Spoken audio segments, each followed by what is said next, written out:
एक और बात, चाहे कोई भी फाइटर हो किसी भी वेट डिवीजन में, किसी भी लेवल पे, कभी ना कभी वो ऐसा कुछ ज़रूर कहता है जो ट्रैश टॉकिंग की लेवल पे आ जाता है।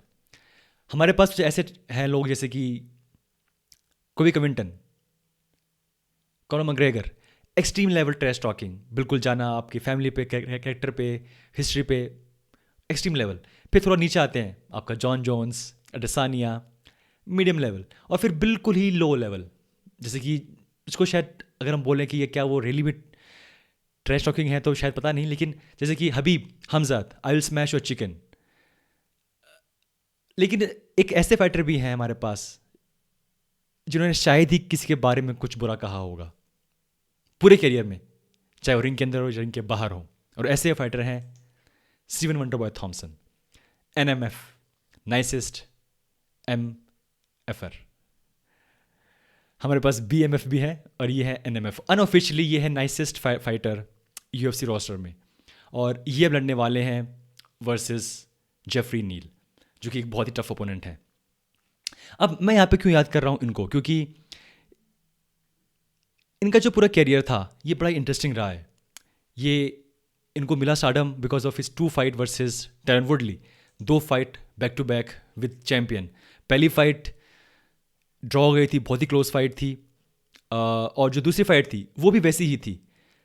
और उसके बाद में वो जीतते हैं वर्सेस होरे मास्विडाल, फिर वो हार जाते हैं versus Anthony Pettis by knockout, और वो फिर से एक बार फिर एक मैच हारते हैं वर्सेस डैरन टिल, जो कि बहुत ही क्लोज फाइट थी। उसके बाद में वो जीत जाते हैं वर्सेस लास्ट मिनट का मैच हुआ था पिछले साल नवंबर में, और वो फाइट वो जीतते हैं वर्सेस विसेंटे लुके। लेकिन उस फाइट के बाद उनके दोनों हाथ टूट जाते हैं, हेलन फ्रैक्चर होता है एक हाथ में, एक में बहुत ज़्यादा फ्रैक्चर होता है, और अब वो वापस आ रहे हैं 1 साल के गैप के बाद। कभी भी उनके मुंह से मैंने किसी के बारे में कुछ बुरा नहीं सुना अब तक, और इसीलिए वो इतने शांत रहते हैं, लाइमलाइट से दूर रहते हैं। उनका खुद का एक अपना एक यूट्यूब चैनल भी है जहाँ पे वो कुछ फाइट्स को कवर करते हैं, लोग को बेसिकली गाइड करते हैं कैसी है एमएमए, कैसे अब आगे बढ़ सकते हैं।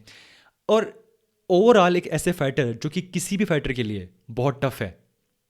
उनका जो एक जो स्टांस है खेलने का, बिल्कुल टेढ़ा होके, हाथ नीचे, और बिकॉज उनका बैकग्राउंड है कराटे, तो बहुत डिफिकल्ट है उनके साथ खेलना किसी भी फाइटर के लिए। लेकिन बेल्ट के इतने पास आने के बावजूद भी जब वो खेलते वर्सेस टाइन वुडली, एक बार ड्रॉ, एक बार बहुत ही क्लोज फाइट, पता नहीं क्यों वो कभी बाद में वो आ नहीं पाए उस उस उस कन्वर्सेशन में कि क्या हम अब बात कर सकते हैं कि इनको मिलेगा नेक्स्ट टाइटल मैच। और यहाँ पे एक बहुत ही उनके लिए शायद ज़रूरी मैच, 37 ईयर ओल्ड हैं, खास कुछ यंग भी नहीं है, लेकिन एट द सेम टाइम बहुत कम डैमेज लिया है because of his fighting style. और क्योंकि बहुत कम डैमेज लिया है तो ऑब्वियसली वो बहुत लंबा खेल सकते हैं। और ये जो है कि डैमेज कितना होता है और कैसे होता है, टोनी फर्गसन एग्जाम्पल है, रिसेंट एग्जाम्पल है, जो कि पूरे अपने करियर में डैमेज लेते गए हैं हर फाइट के अंदर। और जो ये बात चल रही कि गेची के बाद वो डैमेज बहुत ज़्यादा हो गया था, और शायद इसीलिए हम उसका इफेक्ट देख रहे हैं कंपेयर टू बात करें तो स्टीवन के बारे में तो बहुत कम डैमेज लिया है। आई थिंक एक फाइट का अगर छोड़ दें तो ओवरऑल बहुत ही कम डैमेज लिया है, बहुत सेफ खेलते हैं, और इसीलिए उनके पास बहुत अच्छा अभी चांस है ये मैच जीतने का। यहाँ पे ये मैच अगर वो जीतते हैं तो डेफिनेटली अब जो, क्योंकि वेल्टरवेट डिवीजन एक बड़ी बड़ी ही इंटेंस बन गई है। हमारे पास हमजात हैं, हमारे पास कोबी कविंटन है, मास्विडाल है, नेट डियाज हैं, तो यहाँ पे एक फ़ाइट उनके लिए जितना बहुत ज़रूरी होगा, क्योंकि एमएमए फैंस बहुत जल्दी भूल जाते हैं। अभी 1 साल उनको फाइट नहीं लड़ी, पीपल विल फॉरगेट कि कौन है वंडरबॉय थॉमसन। इसलिए बहुत ज़रूरी है एक्टिव रहना।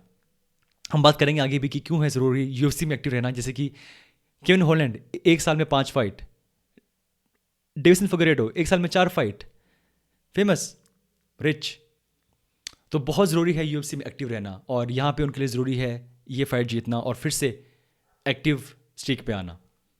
मैं उनका एक फ़ैन हूँ क्योंकि पहली बात तो वो कभी भी कुछ बुरा नहीं कहते किसी के बारे में, और दूसरी बात उनका जो स्टांस है खेलने का वो बहुत ही सबसे अलग है, सबसे अलग उनका स्टांस है खेलने का, और इसीलिए वो बहुत डिफिकल्ट है किसी भी अपोनेंट के लिए। ये फाइट होगी उनकी आने वाले संडे को, और ये लास्ट कार्ड है इस साल का, और वो इस फाइट को और इस कार्ड को वो हेडलाइन कर रहे हैं वर्सेस जेफरी नील। ये कार्ड होने वाला था headline by Khamzat versus Leon Edwards, और जब वो फाइट कैंसिल हो गई बिकॉज यो लियोन को कोविड हो गया था, अब ये बन गए हैं मेन इवेंट। बट अगेन एक अच्छी फाइट, एक अच्छे फाइटर, और डेफिनेटली इस साल को एंड करने का इससे बेस्ट शायद कुछ तरीका नहीं होगा कि हम फाइट देखें नाइसेस्ट MFR की, स्टीवन मंटोबे थॉम्सन। और ये था दोस्तों इस हफ्ते का एक और बात।